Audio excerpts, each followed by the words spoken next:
Happy Thursday, cool creatures! It is time for Chapter 4 of The Chocolate Touch. Are we ready? All right. John had the bad habit of chewing things when he was thinking hard. This morning, he had several things to think about. What had made the toothpaste taste like chocolate? What had made the orange juice taste like chocolate? What had made the bacon and egg taste like chocolate? What had made the toast and butter and marmalade taste like chocolate? Each of these things had felt the way it had always felt before. The toothpaste had been soft and pasty. The bacon had been hot, crisp, and oily. The toast had been crunchy, and the marmalade sticky and lumpy.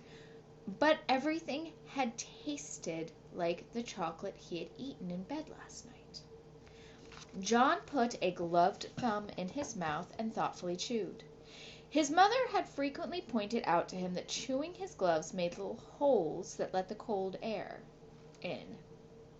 But he chewed them just the same when he was thinking hard. This time, he noticed something very queer about the thumb of his glove. Instead of tasting leathery, it tasted like chocolate. John pulled his thumb out of his mouth. The part of the glove that had been in his mouth was now brown instead of black like the rest. He bit the end of the leather thumb again. It came right off in his mouth, leaving his own thumb bare. John chewed, and it was like chewing leather made of chocolate. Leather that melted like chocolate. In a second or two, he swallowed it. The gloves were not new.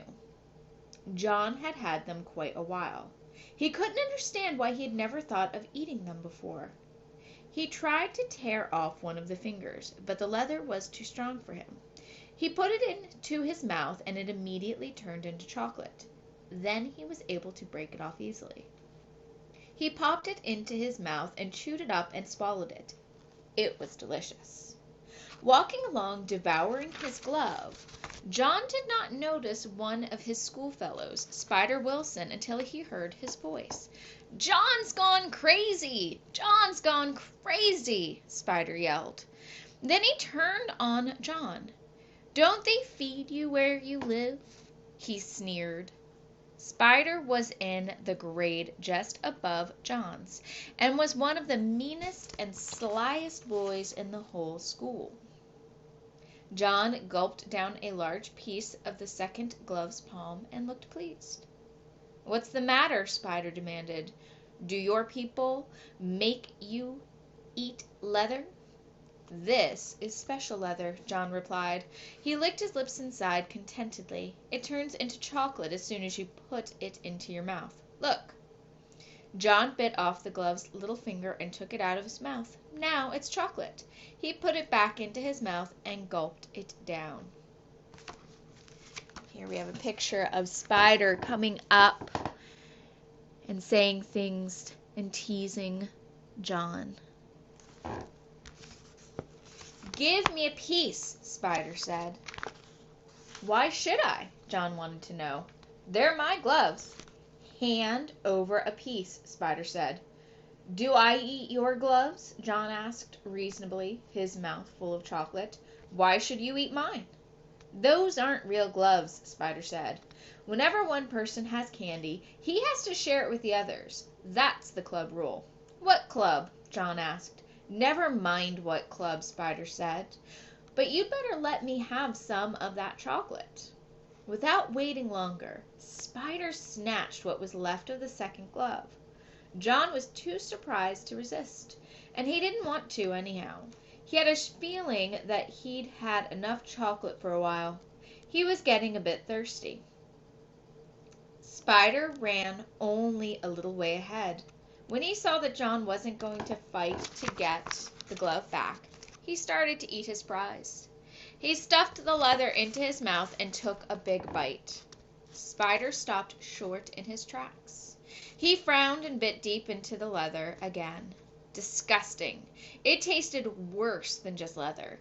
It tasted like leather which with which a boy had made mud pies and snowballs and patted old dogs. John thought perhaps he might be getting late for school, so he started running. He left Spider Wilson spitting the soggy remains of the glove into the gutter. Still giggling to himself about the defeat of the enemy, John walked between the great stone pillars at the entrance to the school grounds. He had gone no more than halfway to the main building when he heard Susan Buttercup calling him. She was standing near the jungle gym with some of her friends. "I've got something to show you, John," she shouted. As she came running to meet him, he could see that she was waving something in her hand that flashed as it caught the rays of the sun. It was a silver dollar. "It's a birthday present," she explained, showing him the dollar. "Isn't it beautiful?" The sight of such wealth made John forget the triumphs of his own day. "It's a good present," he said. "Are you sure it's made of silver, though? I once got a whole bag of gold coins in a Christmas stocking, only they were chocolate coins covered with gold paper." "Of course it's real, silly," said Susan. "My daddy said so. You can feel it if you don't believe me." She handed him the coin. John looked at the coin suspiciously. "All right," said Susan. "Bite it if you think it isn't real. Go on, bite it." John felt rather silly. "I can see it's real now. I don't have to bite it." "But I want you to," Susan insisted. "You weren't sure. Well, make sure." That's what they always do on television. When a cowboy wants to make sure a dollar's real, he bites it. John put the dollar about halfway into his mouth and reluctantly bit it. His teeth went right through the coin. The part that had passed between his lips was hard but sweet chocolate. Susan could hardly believe her eyes. She had given John a complete circle of silver. He sadly handed back a crescent. John didn't know what to say. Susan couldn't speak. Tears trickled down her cheeks like rain down a window pane. She looked at the piece of dollar in her hand. She looked up at John, whose face was red with embarrassment. "John Midas," she blurted out at last, "I hate you." She turned and ran away before John could think of anything at all to say. So there's the end of chapter 4. We'll be reading chapter 5 next. Questions for chapter 4 are going to be going up. All right, cool creatures. I love you dearly, and I will see you soon.